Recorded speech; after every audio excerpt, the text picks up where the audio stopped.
अस्सलाम वालेकुम नाज़रीन, नेशन टीवी के साथ मैं हूं आपका मेज़बान दाऊद शौकत। नाज़रीन, इस वक्त मैं मौजूद हूं थाना फिरोज़वाला के इलाका टिब्बा रहमतपुरा में, जहां पर चंद रोज़ कबल बीए के तालिब इल्म को बेदर्दी के साथ कत्ल कर दिया जाता है। वाक़या किस तरह पेश आया, बाप के सामने आखिर बेटे को किस वजह से कत्ल किया गया। मकतूल के घर में इस वक्त मैं मौजूद हूँ, उनके घर वालों से जानते हैं कि यह वाक़या सारा किस तरह पेश आया। नाज़रीन, इस वक्त मेरे साथ मौजूद हैं मकतूल मुज़म्मिल हुसैन की वालदा। उनसे भी पूछेंगे कि जब इन तक इत्तला पहुंची कि इनका बेटा जो है उनको मुल्ज़मान ने, दरिंदों ने कत्ल कर दिया है, तो इनके ऊपर क्या बीती। अस्सलाम वालेकुम माँ जी। किस तरह जी, मुज़म्मिल आपका बेटा था।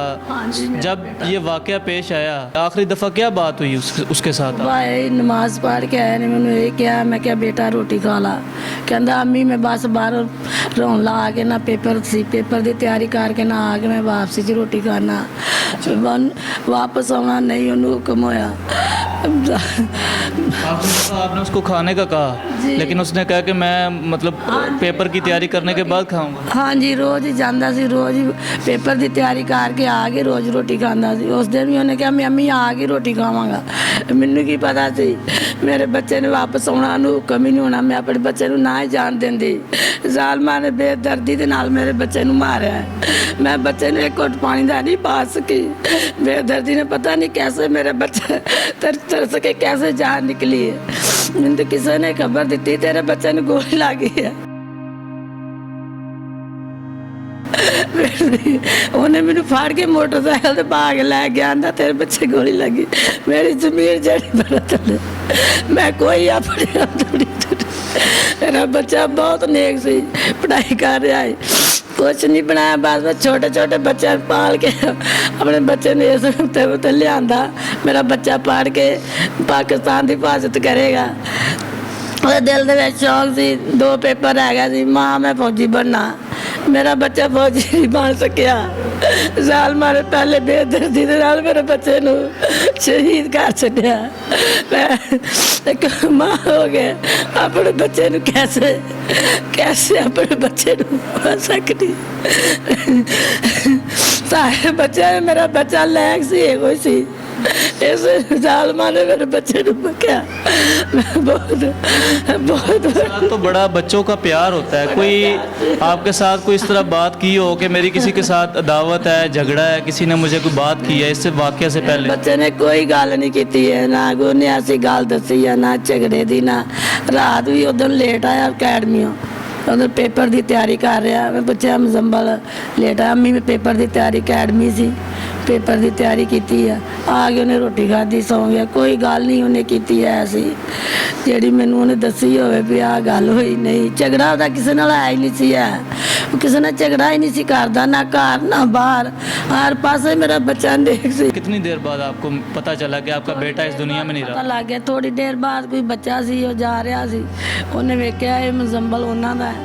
मुज़म्मिल साहब वो वापस आया मोटरसाइकिल से, आंदा काला भज के आ, तेरे बच्चे ने गोली लग गई है। वो बच्चा मैनू लैके गया, कोई पता नहीं सी मैनू इस इल्म दा हैगा।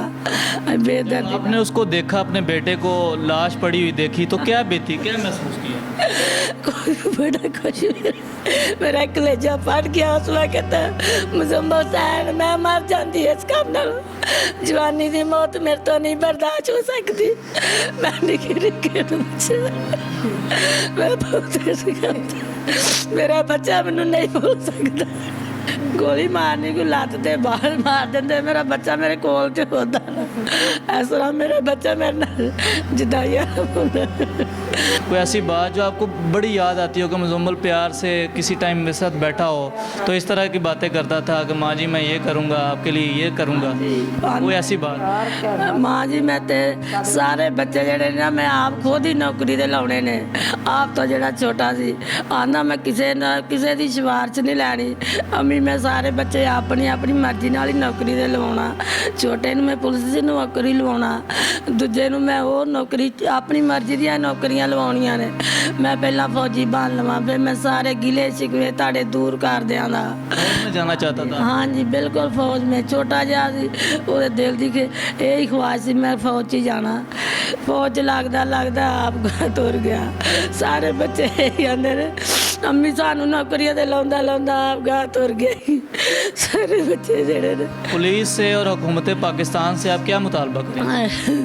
ਇਹ ਕਰਾਂਗੀ ਮੇਰੇ ਬੱਚੇ ਦਾ ਇਨਸਾਫ ਚਾਹੀਦਾ ਮੇਰੇ ਬੱਚੇ ਦੇ ਕਾਤਲ ਜਿਹੜੇ ਨੇ ਮੈਨੂੰ ਚਾਹੀਦੇ ਨੇ ਮੈਂ ਬੇਇਨਸਾਫੀ ਨਾਲ ਆਪਣੇ ਬੱਚੇ ਨੂੰ ਮੇਰੇ ਨੂੰ ਮਾਰਿਆ ਗਿਆ ਤੇ ਇਹਨਾਂ ਕੋਲ ਇਨਸਾਫ ਮੰਗਣਾ ਚਾਹਨੀ ਵਜ਼ੀਰ ਆਲਾ ਕੋਲ ਮੈਂ ਬਹੁਤ ਮਾੜੀ ਹਾਂ ਆਪਣੇ ਬੱਚੇ ਦਾ ਇਨਸਾਫ ਲੈਣਾ ਚਾਹਨੀ ਹਾਂ ਵੀ ਜਿਵੇਂ ਮੇਰੇ ਬੱਚੇ ਨੂੰ ਮਾਰਿਆ ਇਸ ਤਰ੍ਹਾਂ ਹੀ ਮੈਨੂੰ ਪਤਾ ਲੱਗਿਆ ਕਿਹੜਾ ਕੀ ਜ਼ੁਲਮ ਕੀਤਾ ਮੇਰੇ ਬੱਚੇ ਨੇ ਐਡਾ ਬੇਦਰਦੀ ਦੇ ਨਾਲ ਮਾਰਿਆ ਜੇ ਮੈਂ ਆਪਣੇ ਬੱਚੇ ਦਾ ਇਨਸਾਫ ਲੈਣਾ ਚਾਹਨੀ ਹਾਂ उस दिन मुजम्मिल क्या करने गया था खेतों में?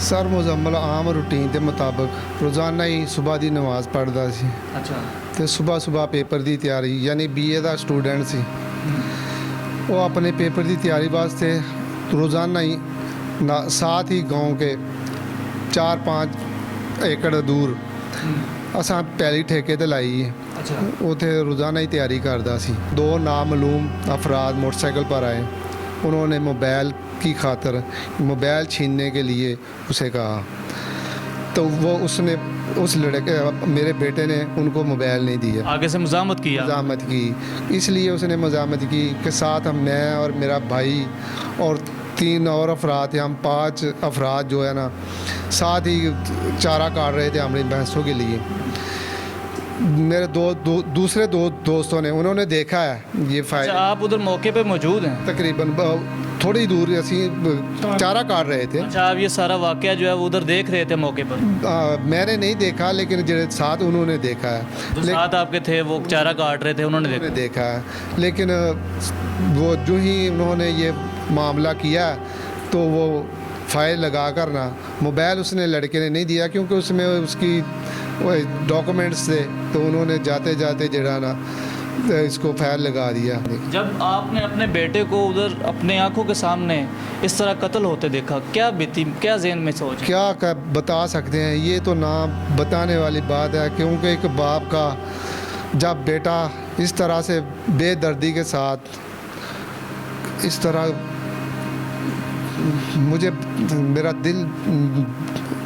मुझे नहीं बताया नहीं कि हिम्मत नहीं है कि मैं कैसे बताऊं ये वाक़या किस तरह उसने मेरे दिल पर ठेस पहुंचाई मैं तो ये बता नहीं सकता या ना में इतनी हिम्मत है। नाज़रीन आप देख रहे हैं कि इनसे बात भी नहीं हो पा रही एक जवान बेटा बाप की कमर का ज़ोर होता है बेटा तो जवान बेटा जिसको इन्होंने पाल पोस के इतना बड़ा किया जिंदा सिर्फ शख्स आते हैं और आके उसको कत्ल कर जाते हैं 1 से 2 मिनट इस वाक़े को लगते हैं और सारा मामला जो है इनकी जो मेहनत है उसको पालने पोसने की वो सारी 2-3 मिनट में ये ख़त्म कर देते हैं। पुलिस अपनी इन्वेस्टिगेशन जो है वो अभी जारी किए हुआ है तफ्तीश अभी मुकम्मल नहीं हुई तो जैसे ही मुलज़मान गिरफ़्तार होते हैं तो वो भी आपको दिखाएंगे और उनसे भी आपको मिलवाएंगे। तब तक के लिए अपने मेज़बान दाऊद शौकत को दीजिए इजाज़त। देखते रहिए नेशन टीवी। अल्लाह निगहबान।